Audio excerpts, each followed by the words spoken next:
Olá, boa tarde, seja bem-vindo. Está começando agora o nosso programa e aqui a gente vai ficar mais perto de Deus e aprender como ser um mordomo mais eficiente e mais fiel. Você também vai conhecer as novas metodologias, programas inovadores que vão estimular a fidelidade na sua igreja e melhorar a adoração. E para isso nós vamos ter a ajuda aí de vários convidados especiais que vão tirar dúvidas e vão contar novidades do que está acontecendo em toda a região sul do Brasil. Você, gaúcho, catarinense, paranaense, seja bem-vindo. Começamos o nosso programa com uma mensagem do pastor Inácio Kalbermatter, que é o presidente da Igreja Adventista para a região sul do Brasil. Boa tarde a você, querido líder de mordomia da União Sul Brasileira. A você, querido líder do Rio Grande do Sul, de Santa Catarina, do Paraná, de cada de nossos campos que está presente nesta capacitação de mordomia, que trará, sem dúvidas, benefícios eternos para a igreja por intermédio da tua liderança. Eu quero me congratular a você que está presente e que, linkado via satélite, podemos chegar a muitos lugares em só momento, a fim de poder trazer para a igreja a informação, a orientação que ajudarão no seu desenvolvimento. Que Deus te abençoe nesta tarde. Recebe de todo o nosso coração o carinho, o amor e a gratidão pela tua dedicação à obra do Senhor. Um dos assuntos que vamos tratar aqui é o ato de ofertar. E a oferta pode ter muitos significados. Será que você conhece todos eles? Pois é, essa história de misturar dinheiro com adoração gera aí muitos conflitos e algum preconceito. Nós saímos pelas igrejas para perguntar se as pessoas sabem o que é feito com a oferta. Quer ver o que elas responderam? Depois que o senhor bota a oferta na salva, o senhor sabe para onde que ela vai? O que acontece com ela? A oferta? Ela vai para... Calma, deixa eu pensar um pouquinho. Depois coloca na salva, vai direto para a associação. Ela vai para os cofres da igreja e da igreja distribui para, dependendo de onde que está indo a oferta. Faz o que com ela? Distribui para quem tem que distribuir, para dar a cota de cada um. Tem diversos destinos, né? Eu penso que ela vai para a nossa associação, onde lá é distribuído, tantos por cento vai para a construção de igrejas, um tanto fica para a igreja local. Eu acredito que ela é destinada para fins de levar mensagem, não sei. Dependendo do sábado, elas vão para a associação e dependendo do sábado ficam para a igreja. Eu creio que a oferta acho que fica mais para a igreja local, né? Tem um sábado que fica para as despesas da igreja, tem um sábado que vai para a união e a divisão, onde faz a repartição para ajudar em trabalhos missionários e outras coisas. Eu acho que vai para o salário do pastor e para ajudar a construir outras igrejas, vai para a África, sei lá. Eu acho que vai para uma central da igreja, talvez a associação, a união, e de lá é que é repartido para os seus diversos departamentos.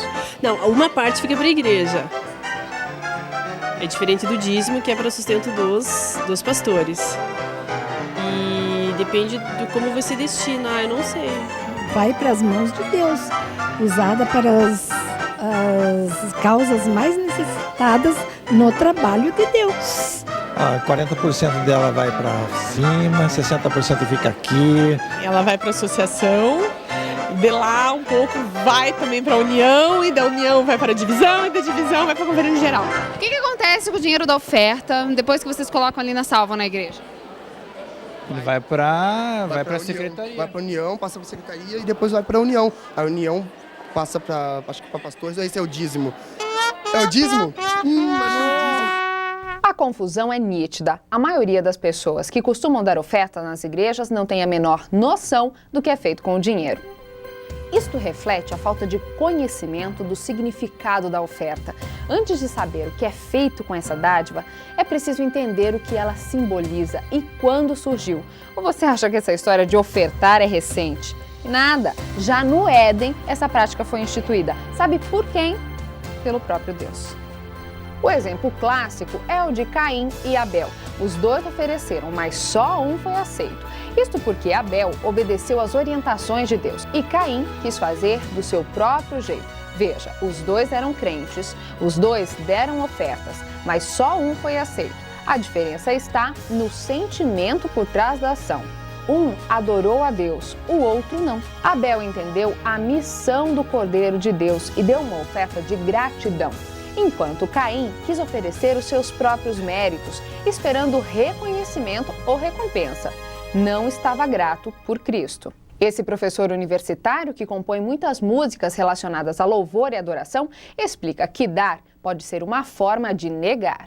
Dar pode ser uma forma de negar, e o ser humano se engana às vezes muito com isso. Sabe, eu vou dar um exemplo bíblico. Em 1 Coríntios 13, versículo 3, está escrito o seguinte: ainda que eu dê todos os meus bens para os pobres. Ora, pegar os meus bens e dar para os pobres, isso é amor. Sim. E continua, ainda que eu dê o meu corpo para ser queimado, eu vou dar o meu corpo para ser queimado por uma causa, eu vou dar a minha vida por uma causa. Isso é amor. Mártir, né? É um mártir, né? Agora, sabe o que Paulo continua dizendo? Então, vamos substituir agora. Ainda que eu dê todos os meus bens para os pobres. Em outras palavras, ainda que eu faça entregas de amor.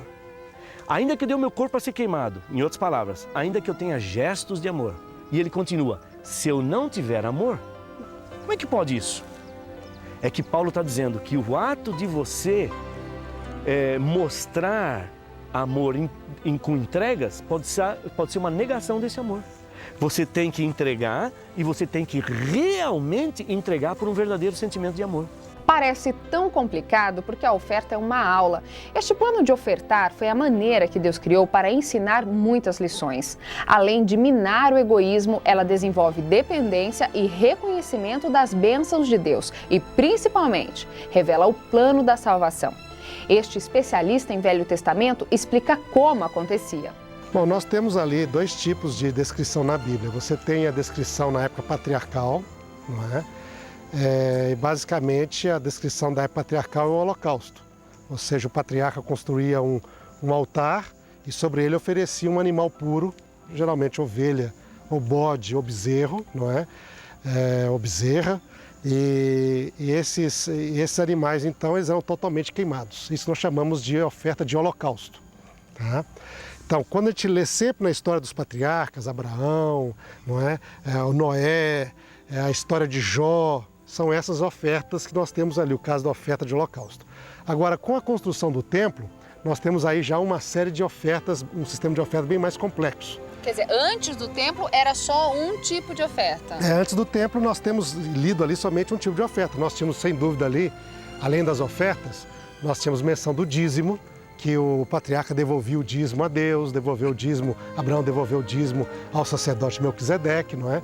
Mas com respeito à oferta de sacrifício, então nós temos essa oferta de holocausto, que ele fazia o seu altar e oferecia o holocausto a Deus, na parte da sua adoração a Deus, não é?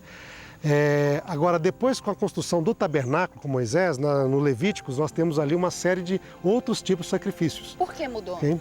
Porque o tabernáculo ele é um detalhamento muito maior do plano da salvação.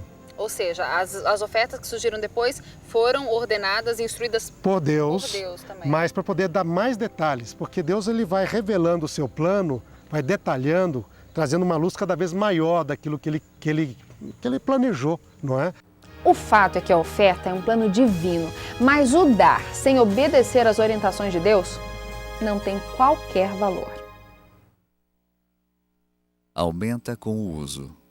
Ao ser exercido, o espírito de liberalidade cristã fortalecer-se-á e não necessitará ser estimulado de maneira doentia. Perigo para o povo de Deus. Muitos do povo de Deus estão em perigo de serem enredados pela mundanidade e cobiça. Deveriam compreender que a sua misericórdia é a que multiplica os pedidos de seus meios. Têm que ser-lhes apresentados objetivos que estimulem a beneficência, ou, do contrário, não poderão imitar o caráter do grande exemplo. Você sabia tudo isso sobre oferta? pois você vai saber muito mais durante o programa, vai saber o que aconteceu depois do exílio, como foi o processo de ofertar, onde dar a oferta, quando dar a oferta e vai conhecer também um projeto muito especial. Eu quero falar agora do MC Plus. Você ainda não conhece, mas vai ouvir muito falar dele. O MC Plus, além de ser um modelo de certificação, um programa de certificação para a sua igreja, é mais do que isso. É um projeto que vai melhorar a adoração. Com o MC Plus, você, líder, vai ajudar a sua igreja a ofertar, a fazer outros projetos envolvendo mordomia cristã, que vai de acordo com a vontade de Deus. Sabe aquela coisa que a gente faz assim, meio do nosso jeito? Com o MC Plus, são 10 passos para os quais você vai levar a sua igreja e levar os membros a uma maior intimidade com Deus. Eles vão saber como adorar a Deus do jeito que Deus quer e não só fazendo a nossa vontade. São 10 tópicos que nós vamos conhecer aqui durante o programa e para os 2 primeiros dele eu quero conversar com o pastor Francisco Fonseca. Boa tarde, pastor. Pastor Francisco, ele é líder de mordomia cristã para a região sul do Paraná. Pastor Francisco, esses 10 tópicos do MC Plus vão dar o que falar na igreja, né? Me diz os primeiros 2 quesitos. Boa tarde, Fabiana. Eu quero mandar o meu abraço carinhoso para a liderança do sul do Paraná. Um abraço para você, líder de mordomia, você que é tesoureiro, ancião de igreja e todos os demais líderes recebam o meu abraço carinhoso, meu apreço pela sua participação nesse treinamento. Fabiana, eu quero falar primeiramente sobre o Seminário de Enriquecimento Espiritual. A divisão lançou um programa que ele é feito a cada 2 anos, é lançado um novo material. E nós sabemos, já conhecemos a Madrugada com Deus.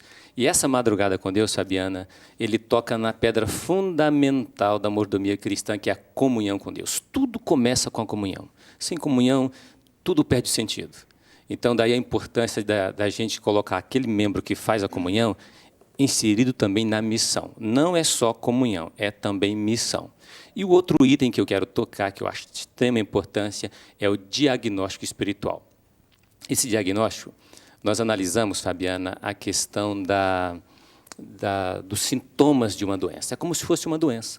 Então, por exemplo, nós analisamos a vida espiritual do membro, a vida financeira do membro, a vida missionária do membro. Porque, Fabiana, quando o membro ele se esfria na fé, ele começa a manifestar alguns sintomas. Por exemplo, deixa de dizimar, ele deixa de ir à igreja, ou ele deixa de ser um membro envolvido com a missão. E o diagnóstico vai apontar-nos uma solução nesse sentido. Como que é feito esse projeto diagnóstico espiritual, pastor? O diagnóstico ele é um mutirão de diagnóstico. Nós reunimos vários líderes de igreja, e então ali nós trabalhamos nome por nome da lista de membros. Cada nome nós vamos trabalhar e analisar se ele é um membro ativo, se ele é um membro presente, se ele é um membro que dizima, que oferta. Nós vamos saber a condição espiritual desse membro, porque o dinheiro, Fabiana, tem muito a ver com espiritualidade.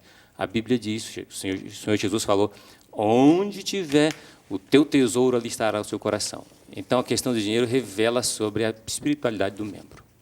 Pastor, com esse diagnóstico espiritual também vai dar para as pessoas entenderem que não basta só fazer determinadas coisas sem que elas rendam fruto para a sua vida espiritual, não é? Com certeza. Nós temos na igreja, Fabiana, membros que são indiferentes com a missão da igreja. Outro problema, Fabiana, nós perdemos membros. E isso entristece o coração de Cristo quando aquelas pessoas que se entregaram a Cristo, de repente se afastam. Então a evasão é muito grande e o diagnóstico vai curar essa ferida. Com certeza. Pastor Francisco Fonseca, muito obrigado pela sua participação. E você viu que você, líder, tem um papel fundamental nessa área. A mordomia cristã é muito mais do que dinheiro, é muito mais do que talento, é envolvimento, é dedicação e é entrega total a Deus. Certo? Muito obrigada, pastor. Bom, pastor Francisco é um dos convidados. Você ainda vai conhecer muitos outros durante o programa. Vai ver aí mais reportagens sobre como é esse processo de ofertar, o que fazer e vai saber como a sua igreja atingiu os 10 passos do MC Plus. Eu queria fazer um adendo aqui para vocês que estão nos assistindo. Seguinte, tá chegando Campuri Campuri da União Sul Brasileira. A gente vai aparecer aí na tela já a arte desse Campuri. Gente, o Campuri de Desbravadores da União Sul Brasileira, que acontece de 2 a 7 de setembro em Santa Helena. Você não pode perder e as inscrições ainda estão abertas, mas corra para não perder vaga. Você que é líder da igreja, motive os seus jovens. Afinal de contas, tem melhor lugar para os seus jovens estar do que no envolvimento num evento da igreja? Então você, líder, vai lá, faça com que eles preencham a inscrição, vão no Campuri também. E lembrando também, vocês que são líderes sabem disso, muitos que já estão aí no auditório, já estão se preparando para o Escola com Poder. Vai ser um programa via satélite parecido com esse, no dia 8 de agosto, ao vivo, também, a partir das 3 horas da tarde. Vocês vão estar aí sabendo como deixar a sua escola sabatina ainda mais envolvente, mais espiritual, mais quente. Essa que é o coração da igreja. Mas agora você vai conhecer uma história interessante que acontece lá no interior do Paraná, na região de Mamborê. É um resgate do que era feito no antigo Israel e é realmente envolvente, a festa das primícias.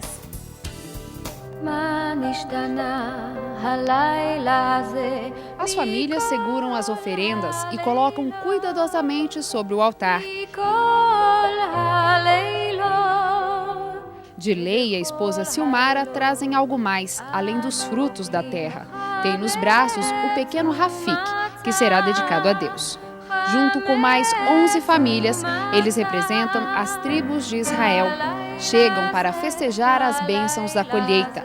É a festa das primícias. As primícias da nossa massa, as nossas ofertas, o fruto de toda a árvore, o vinho e o azeite, traríamos aos sacerdotes, as câmeras da casa do nosso Deus, os dízimos da nossa terra, aos levitas, pois eles cumprem receber os dízimos em todas as cidades onde há lavoura.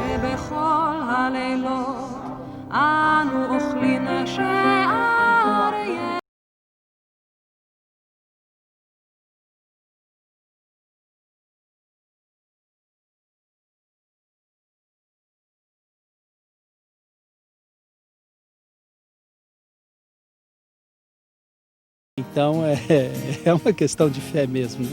A festa das primícias acontece pelo 4º ano em Mamborê, norte do Paraná, e atraiu mais de 650 pessoas nesta edição, sempre depois da colheita de abril.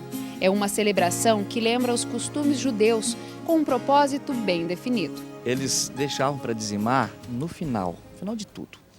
E geralmente com a oscilação aí do dólar, do valor da soja, muitas vezes não dizimavam, ou dizimavam, às vezes, nem o correto. No final de 2003, nós começamos então a trabalhar com a ideia de termos a festa das primícias para que eles devolvessem os produtos que eles colheram logo após a colheita. Assim, Deus seria o primeiro. Não existe registro de que este ritual seja feito em outro lugar do Brasil, mas aqui na região já está virando moda. Tanto que até quem não é adventista quer ofertar. Para mim eu venho porque Deus merece eu vir. Porque você vai em vários lugares que não é para Deus, a gente sacrifica e vai, né? A maior parte da lavoura é de soja, milho e trigo. Depois de meses entre plantio, cuidado e colheita, a primeira parte é separada e dedicada a Deus. É o dízimo santo. É Deus colocado em primeiro lugar. Sempre é Deus que me dá primeiro. Eu nunca posso dar sem Deus ter me dado primeiro. Eu dou daquilo que Deus já me deu. Primeiro Deus abençoa, depois eu devolvo a Ele como gratidão. E é assim, em espécie mesmo, que o dízimo é entregue para a associação local. Depois, as sacas de 60 quilos, que agora estão armazenadas aqui, são vendidas. O dinheiro patrocina o evangelismo na região. Seu Hugo, de 81 anos, sabe como é importante ajudar na pregação do evangelho. Ele já não planta, mas lembra do tempo em que isto era rotina. No começo era milho, arroz, feijão, amendoim para fazer azeite para o gasto, óleo para comer. Só para vocês? Bom, a gente fazia só para o gasto, né? E quem que ia para a roça? Era eu e a minha velha. E a trinca de filho. E os filhos. A pequena igreja de sítio abriga famílias que dependem exclusivamente da roça para sobreviver. Gente simples e humilde, mas que trabalha na base da economia brasileira, a agricultura, e praticam a base da mordomia cristã, a fidelidade. Deus não precisa do nosso dízimo, Deus não precisa das nossas ofertas. Mas tudo que Deus pede para nós é para o nosso próprio bem.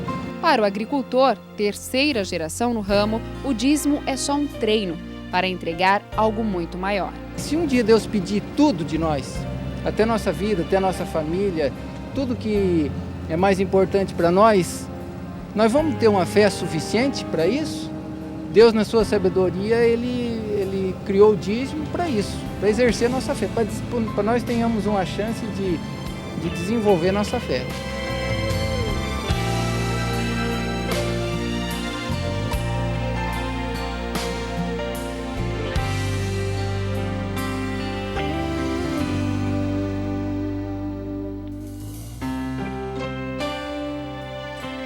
A gente tem que ser fiel. Se a gente quer ter um lugar no céu com Jesus, a gente precisa ser fiel aqui na terra.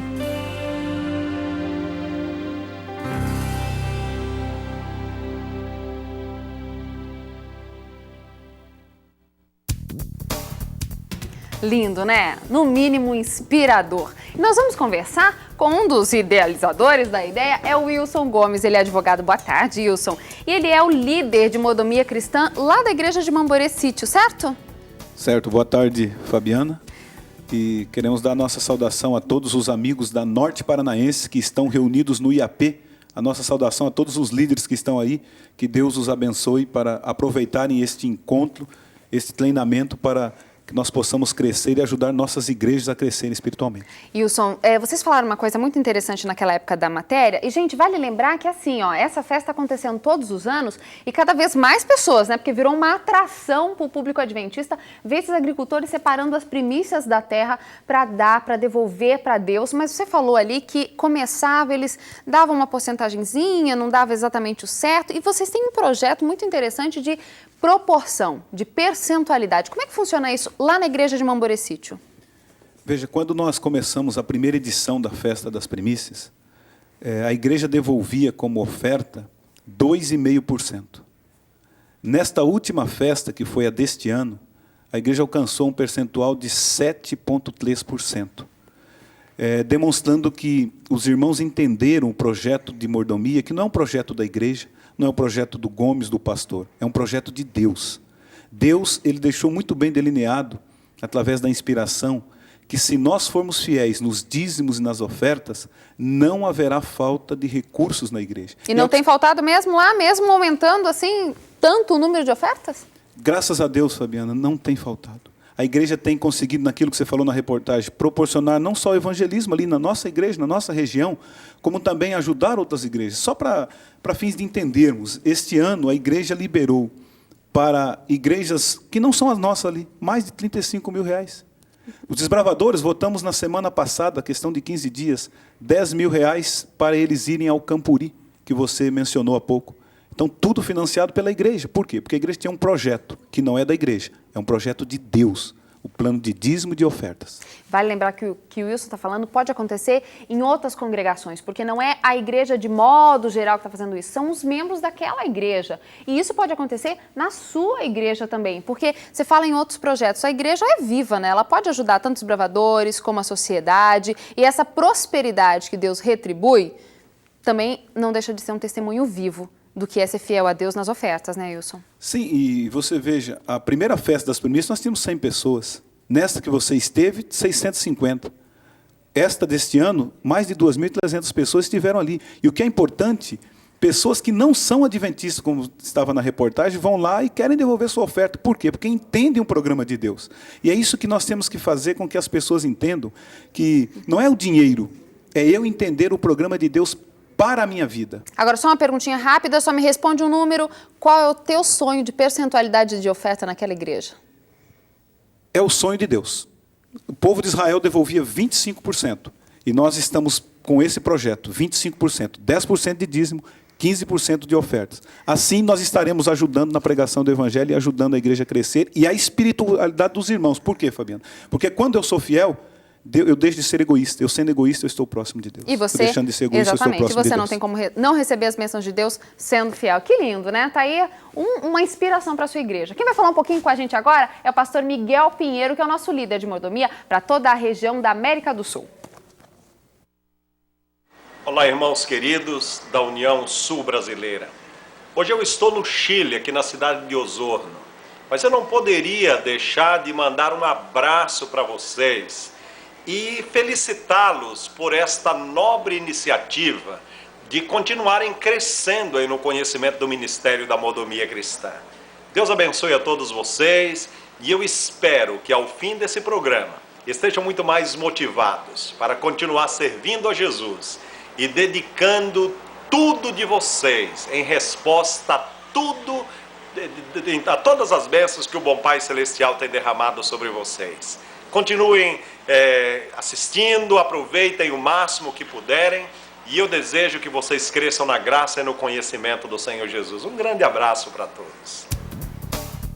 Pois é, e vamos mandar um abraço agora também para alguns líderes que estiveram no mutirão de diagnóstico em algumas das regiões sul. Vocês vão se ver agora um pouquinho, hein? Nós temos aqui algumas fotos para mostrar para vocês, se eu conseguir passar, né? Porque eu não estou me dando aqui. Aqui, mutirão diagnóstico espiritual de Florianópolis, algumas fotos aqui de Blumenau, de Santa Catarina, Tubarão, lá na região sul de Santa Catarina, estado bonito, hein? Agora no Paraná, o mutirão em Umuarama, Associação Norte Paranaense, aí reunida Umuarama, Maringá, onde fica a sede da nossa associação. Aí pessoal na hora do almoço, mordomo fiel também come, né? Região Rio Grande do Sul, Pelotas em Rio Grande do Sul, Ijuí, território da Missão Ocidental Sul Rio Grandense, a capital do Rio Grande do Sul, Porto Alegre. Estão aí os nossos irmãos no mutirão diagnóstico espiritual. Que bom que vocês fizeram parte desse programa. Só 2 lugares para os tesouros. Há apenas 2 lugares no universo em que poderemos colocar nossos tesouros: no celeiro de Deus ou no de Satanás. E tudo que não é dedicado ao serviço de Deus é contado ao lado de Satanás e vai fortalecer sua causa. Deus não precisa de ofertas. O Senhor não precisa de nossas ofertas. Não o podemos enriquecer com as nossas dádivas. Tudo vem de ti, e das tuas mãos tu damos. No entanto, Deus nos permite demonstrar nossa apreciação de suas misericórdias pelos esforços abnegados para passá-las a outros. É essa a única maneira em que nos é possível manifestar nossa gratidão e amor a Deus, e não prover o outro. Você já percebeu que a oferta é um plano de Deus para a tua vida, mas agora você vai conhecer mais um pouquinho de como essa história de ofertar aconteceu durante toda a história do povo de Deus. É provável que a primeira oferta de sacrifício tenha oferecida pelo próprio Deus ao matar um cordeiro e dele fazer roupas para Adão e Eva quando pecaram. Era a lição clara de que pecado exige pagamento com morte. Nessa época, a oferta era sempre de holocausto. Ou seja, o patriarca construía um altar e sobre ele oferecia um animal puro, geralmente ovelha, ou bode, ou bezerro, não é? Ou bezerra. E esses animais, então, eles eram totalmente queimados. Isso nós chamamos de oferta de holocausto. Tá? Então, quando a gente lê sempre na história dos patriarcas, Abraão, não é? O Noé, a história de Jó, são essas ofertas que nós temos ali, o caso da oferta de holocausto. Mas a oferta não era injusta. Quem podia mais, dava mais. Quem era mais pobre, dava menos. E a influência que cada um tinha ditava o peso da oferta. Por exemplo, um pobre agricultor que cometia um pecado podia dar um animal como uma pomba, um animal barato. Já um sacerdote que cometia o mesmo pecado deveria dar um animal maior, um carneiro, por exemplo, já que a sua influência era grande. Já um príncipe com o mesmo erro tinha que dispor de muito mais, 2, 10, 50 bois, por exemplo. Afinal, ele influenciava muito mais gente. O centro do templo era a oferta, porque ele tinha de representar o sacrifício de Cristo e a intercessão, não é? O fato de Cristo ser o nosso sacerdote, porque o objetivo principal do templo era esse, do serviço, representar o plano da salvação. Agora, sabe? quando a gente fala em oferta no Velho Testamento, por exemplo, a gente tem a impressão de que o culto era oferta.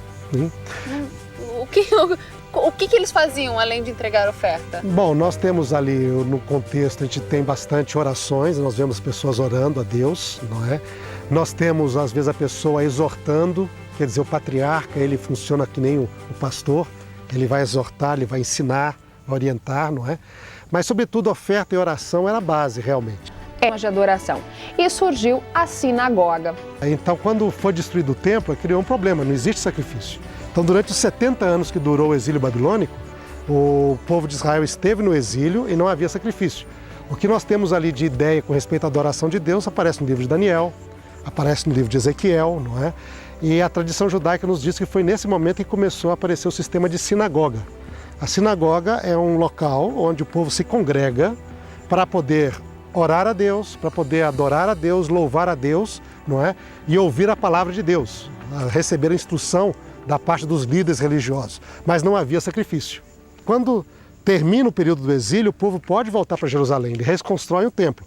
Mas a experiência da sinagoga se mostrou algo assim tão positivo para o povo que eles foram voltar para Israel, mas levaram consigo a sinagoga. Na verdade, por exemplo, só em termos de animais, sacrifícios, havia 50 tipos de ofertas diferentes. Então, conforme o pecado, era um tipo de oferta. Tantas formas e tantas regras para ofertar pode parecer estranho hoje para o povo de Deus, principalmente do Ocidente. Mas o princípio ainda é um só. A Bíblia fala a respeito dos dízimos. Ela é muito clara a esse respeito. E ela fala a respeito das ofertas.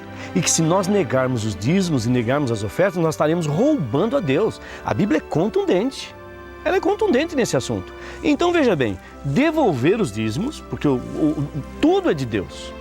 E dízimo é uma obrigação nossa, devolver. Então, nós devolvemos para a igreja. Há pessoas que dizem o seguinte, olha, eu tenho que dar 10% do que eu ganho, sabe? Deus não pede 10%, Deus pede 100%. Ele pede 10% para direcionar para uma causa e 90% para outra causa. A nossa vida é o que Ele quer. Ele quer a nossa vida, a nossa morte, 10%, os outros 90%. Ele quer tudo. Que plano maravilhoso essa história de ofertar. Quantas lições. Mas agora nós vamos falar do MC Plus. Quem está comigo agora aqui no estúdio é o pastor Marcos Júnior, que está no estado maravilhoso de Santa Catarina. Um abraço para os nossos amigos catarinenses que estão todos reunidos. Pastor, mais 2 tópicos do MC Plus. O primeiro dele, oferta em todos os cultos. Me explica como é que é isso. Primeiro, eu gostaria de deixar aqui o meu abraço a todos os catarinenses que me receberam com muito carinho no início desse ano. Aprendi já a amá-los e gostaria de dizer a eles, que se sintam bem e que possam aproveitar ao máximo a nossa programação. Bem, Fabiana, eu gostaria de falar um pouquinho sobre a ênfase da nossa programação aqui, que é justamente a adoração. A oferta é um elemento muito importante na adoração. E nós precisamos ter bem claro que o assunto aqui é justamente colocar Cristo como sendo o centro das nossas vidas, como sendo realmente o alvo da nossa adoração. E esse item do MC Plus, que tem a ver com ofertas em todos os cultos, está justamente propondo que nós reconheçamos a Deus como o Senhor de nossas vidas e que nós tenhamos oportunidade em todos os cultos para que as pessoas possam dizer isso a Deus através de uma atitude. Então, nós não estamos preocupados apenas em aumentar os cofres da igreja, de forma alguma, mas nós estamos preocupados em que as pessoas realmente se dirijam à igreja com o propósito correto de reconhecer a Deus como o Senhor de suas vidas.